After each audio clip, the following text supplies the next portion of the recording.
using a dinky little Apple MacBook, right? Like, who thinks that this device has GPS in it, like hardware? Anybody believe that this has hardware that does GPS in it? Okay. It doesn't. This Mac does not have GPS hardware, but I can make it spit out GPS coordinates. Oops. It's the wrong shell. That's the wrong shell. Which one am I looking at? Is it this one?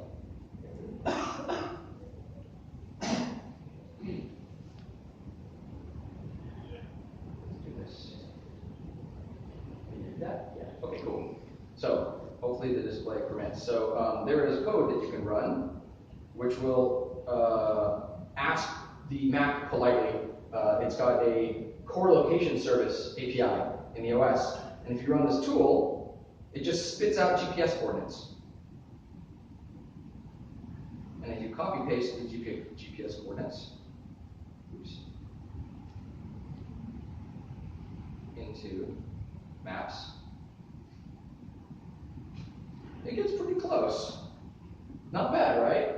So if you're watching somebody, if you're sat on somebody for a month, and you have access to their laptop, and you can compile code and run code on their laptop, you can just track them every 2 minutes, every 5 minutes, whatever you want on a Mac. You're on. It's not malware. It's not, this is not an AV thing. It's not touching the file system. It's not writing disks. It's not grabbing keystrokes or anything like that. Super simple. You can run it forever, and nobody will ever notice, and you can track people. Right? Fun time. Get shells on your friends. Watch where they go. Complain about it.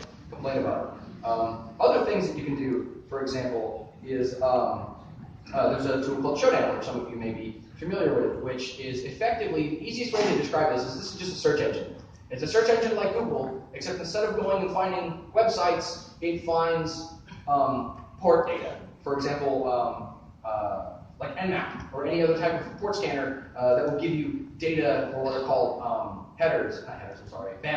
banners from open ports. This thing will go and scan the entire internet on something like 225 ports, and it will return that data. Some of it is dated, some of it is fresh. They have, just like Google, it's got its own bot that sweeps the whole internet and looks for these things.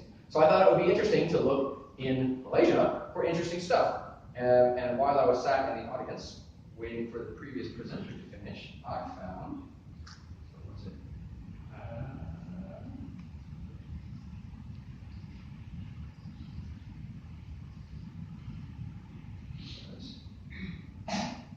Refresh it. I found a really interesting thing. I don't want to spoil the surprise.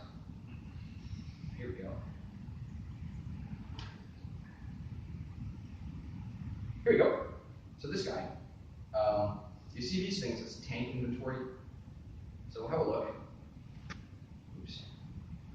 It's got 2 ports open, 53 and 10,001. And 10,001, look at that. Yeah, tank inventory, product AGO, product E-Power. Well, I recognize that. Isn't that a Shell fuel product? Hey, look, an address. Let's plug this address out of Shodan back into Google Maps.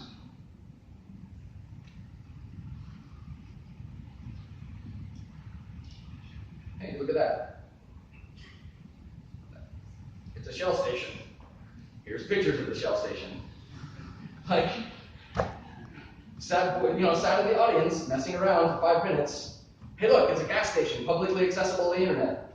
Why is there a gas station publicly accessible on the internet? I can do really bad things with this. Who decided that the tank system, right? So when you put stuff online, please think about it. Like, give it some thought, because I'm going to find it, and it's going to end up in one of my talks, and it's going to be really silly. But fun example, right? Good times. Just give it some thought when you plug it in. Just give it some thought. Make sure that people like me can't find this stuff. I'm over time. Please find me in the hallway. I'm happy to take more questions. I'll jump off stage and let the next presenter jump on. Thank you very much again for your time.